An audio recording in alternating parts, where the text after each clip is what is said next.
Hi hello welcome to Harish Krishna channel. இன்றைக்கி நம்ம இங்கிலீஷில் கிராமர் டாபிக் தான் பார்க்க போகிறோம்.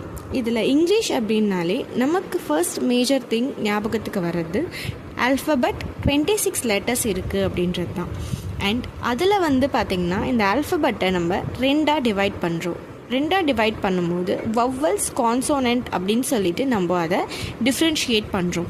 வவ்வல்ஸ் அப்படின்னா தமிழில் நம்ம உயிர் எழுத்துக்கள் சொல்கிறோம்ல 12, அதை தான் இங்கிலீஷில் வவ்வல்ஸ் அப்படின்னு சொல்லுவாங்க.